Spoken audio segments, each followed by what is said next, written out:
Hey guys, welcome back to week 6 of our feature videos. This week I'm going to feature the Miscanthus family, Japanese silvergrass, and there's lots of different varieties. I love them for a few reasons. First of all, they're very drought tolerant. They love the hot dry summers that we've just had. They really do best in that kind of weather. And then also you get a long season from them. They'll start flowering midsummer right through into fall, and then when they dry and the foliage goes dormant, it's so robust and it will stand up to most of the bad winter weather. So you've got winter interest as well until you cut them back in the springtime. So that could be up to, you know, almost 9-10 months of interest from them. So really great from that point of view. First I'll start with the smallest and then work my way up.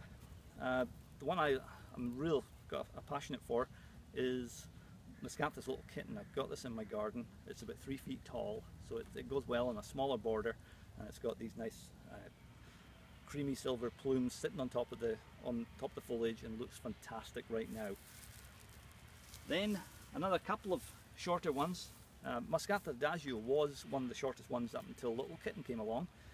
Adagio gets to foliage about 4 feet, plumes about 5, a big cascading mound of foliage and plumes, looks really good. And then similar kind of size but different habit is Miscanthus Yakujima. The flowers get to the 4 to 5 feet tall, but the foliage is a bit shorter, maybe about 2.5 feet tall. Finer textured foliage, so it's a completely different look and more separation between the foliage and the flowers. So this is the one that was planted downtown at the convention centre, so if you're ever down there, this is the one that there's the most of. It looks really good in that application. Now we'll talk about some of the variegated foliage. These are they've got long strap leaves with longitudinal variegation, and they're either cream or white variegation. And we'll start off with Rigoletto, which is kind of shorter. It's around about the 4 foot mark, and all these are great for areas where you want to maybe create some impact. If you've got a dark fence or a hedge or something, you put this in front, or put some dark foliage or flowered plants in front, it really looks good. So Rigoletto, kind of a bit shorter. The old favourite, Morning Light, with a finer texture foliage, gets to about 5 to 6 feet. Sometimes flowers late in the season, kind of copper plume on top of the foliage. Looks really cool. And then the big daddy of them all is Miscanthus Cosmopolitan. Some of these leaves get to about 2 inches wide. In my garden it's about 7 feet tall. It's got massive big copper plumes on top that dry and will stay there all winter. Very striking, really adds something to a bigger part of the garden. Another one that's been very popular over the years is Miscanthus purpurescens, sometimes called flame grass, and it's got these nice silvery plumes that start kind of late summer, go right through into fall. Great cut flower, as they all are. But the reason that people like it a lot is it has phenomenal fall colour, although it will only be for a short period of time. It starts off going these kind of burgundy colour, and then that fades to a brilliant orange, then to yellow, and then eventually the foliage just turns kind of brown and will remain there all winter. Gets to about 5 to 6 feet tall. Then the horizontal banded ones. There's been quite a few new varieties over the past few years. The smallest and most compact is Miscanthus Gold Bar, around about 3 feet, and then Gold Breeze is along the same sort of lines, but it's a bit taller, maybe 5 feet tall. Both of these will have plumes on later in the summer.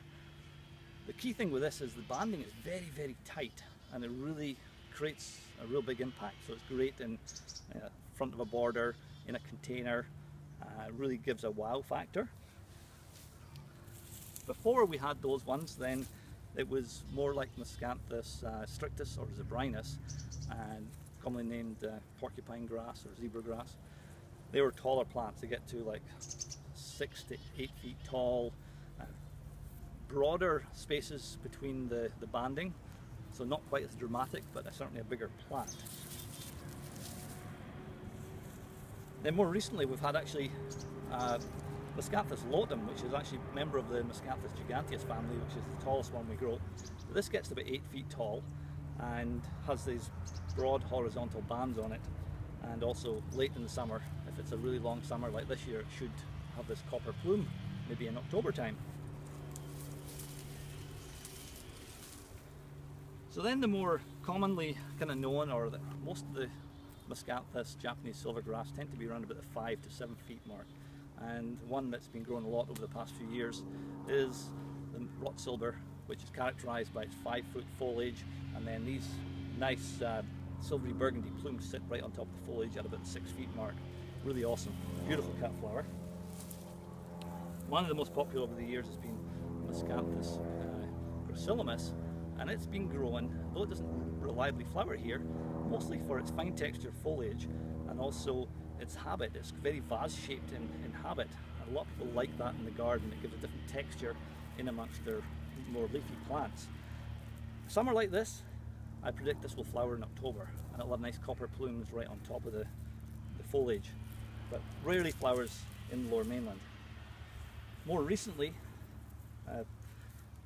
along similar kind of lines and shape and size is Miscanthus graziella, and it does reliably flower and also has phenomenal fall colour as well. It may be just slightly taller, 6-7 feet in flower, but the flowers start off with a nice coppery colour and then dry to a silver colour.